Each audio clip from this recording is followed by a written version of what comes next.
हिम्मत करने वाले की हार नहीं होती। नन्ही चींटी जब दाना लेकर चलती है, चढ़ती दीवार पर 100 बार फिसलती है। नन्ही चींटी जब दाना लेकर चलती है, चढ़ती दीवार पर 100 बार फिसलती है। मन का विश्वास रगों में साहस भरता है। मन का विश्वास रगों में साहस भरता है।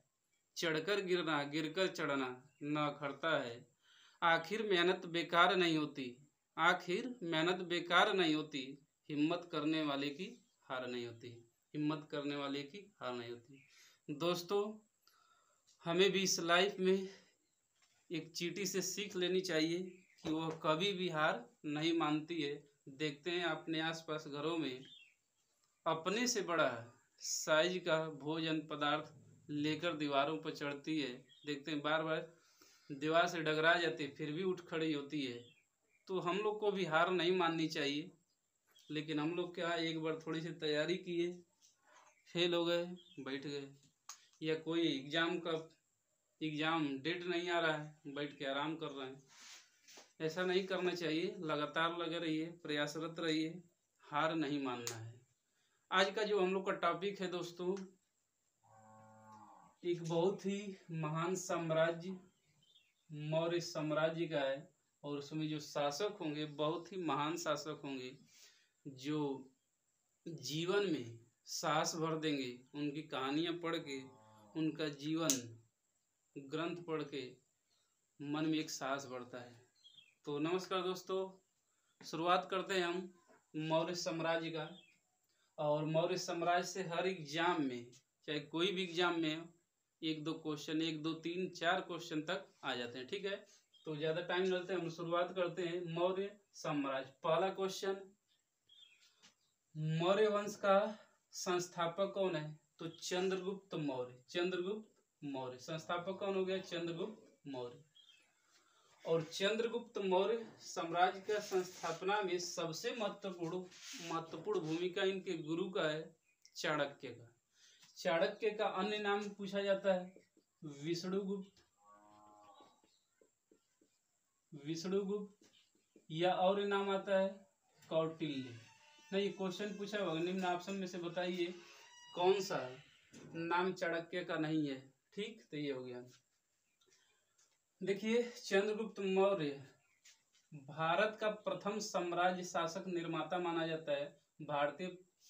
प्रथम भारतीय साम्राज्य का शासक निर्माता, ये हो गया। और दूसरा है बात यही, भारत को सर्वप्रथम राजनीतिक रूप से एकबद्ध किया है, तो वो है चंद्रगुप्त मौर्य। चंद्रगुप्त मौर्य।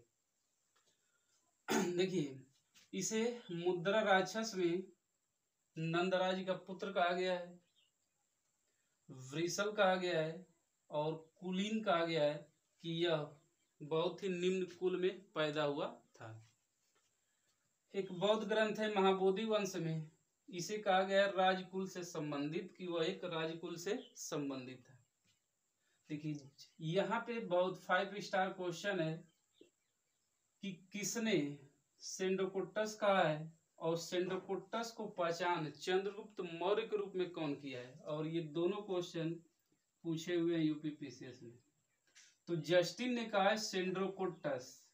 सेंडोकोट्टस कौन है? चंद्रगुप्त मौर्य ही है। और इसकी पहचान कौन किया है? तो सर विलियम्स जोन्स ने किया है सेंडोकोट्टस। या क्वेश्चन इस तरह पूछा जाता है, चंद्रगुप्त मौर्य का अन्य नाम क्या था? सेंड्रोकोट्टस। या सेंड्रोकोट्टस किस शासक का नाम है? तो चंद्रगुप्त मौर्य का। चंद्रगुप्त मौर्य का। तो इनके गुरु का नाम चाणक्य, विष्णुगुप्त, कौटिल्य, प्रथम भारतीय साम्राज्य शासक निर्माता, और सेंड्रोकोट्टस सर विलियम्स जोन। आगे चलते हम लोग। तो मौर्य जैन धर्म का अनुयायी था। ये क्वेश्चन पूछ सकता है कि किस धर्म का अनुयायी था? बौद्ध धर्म का है या जैन धर्म का? तो ये जैन धर्म का अनुयायी था। देखिए, चंद्रगुप्त मौर्य ने घनानंद जो किस वंश से संबंधित था? नंद वंश से। नंद वंश से संबंधित था, इसको हराया, और नंद वंश के स्थान पे मौर्य साम्राज्य की स्थापना किया। और हराने में गुरु कौन? चाणक्य। और चाणक्य की प्रसिद्ध पुस्तक का नाम क्या है? कमेंट करके आंसर कीजिए। कि चाणक्य की प्रसिद्ध पुस्तक का नाम क्या है। देखिए 305 ईस्वी में इसने सेल्यूकस निकेटर, और सेल्यूकस निकेटर कौन है, तो सिकंदर का सेनापति है। सिकंदर के सेनापति सेल्यूकस निकेटर को हराया है 305 ईस्वी में। और हराया है तब सेल्यूकस निकेटर ने अपनी पुत्री की शादी की है कार्नेलिया, और उसकी पुत्री का नाम है कार्नेलिया या हेलेना, की शादी की है सेल्यूकस निकेटर से। और संधि शर्त के अनुसार सेल्यूकस निकेटर ने इसे चार प्रांत दिए हैं। पहला काबुल, दूसरा कंधार, तीसरा हेरात और चौथा मकरान। काबुल, कंधार, हेरात, मकरान संधि शर्त के अनुसार चार प्रांत दिए। देखिए सेल्यूकस निकेटर के साथ ही आया था मेगास्थनीज राजदूत है इसका। और मेगास्थनीज ने एक प्रसिद्ध पुस्तक लिखी है, और उस प्रसिद्ध पुस्तक का नाम कमेंट करके बताइए, क्योंकि पहले हम पढ़ चुके हैं। ठीक है, वीडियो देखेंगे प्रीवियस तो आप कमेंट करके बता लेंगे। ठीक है, तो घनानंद को हराने में महत्वपूर्ण भूमिका इसके गुरु चाणक्य की पुस्तक का कमेंट करके आंसर देना है। ठीक है, आगे चलते हैं, जानकारी लेते हैं हम लोग। चंद्रगुप्त मौर्य की मृत्यु होती है 298 ईसा पूर्व में, 298 ईसा पूर्व में। और कहाँ पर हुआ है, श्रवणबेलगोला, कर्नाटक में। कहाँ पर, कर्नाटक, श्रवणबेलगोला। और किस पद्धति से हुई है, तो संलेखना, जैन धर्म में पद्धति है संलेखना पद्धति, या बोलते हैं उसे संथारा पद्धति। ये क्वेश्चन पूछा हुआ है कि चंद्रगुप्त मौर्य की मृत्यु जो होती है, या अपनी मृत्यु किस विधि से कराया है, तो संलेखना या संथारा विधि से।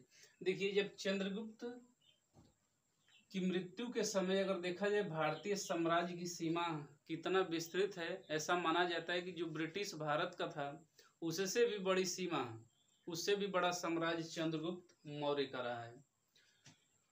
तो उत्तर में देखा जाए तो हिमालय श्रृंखला तक,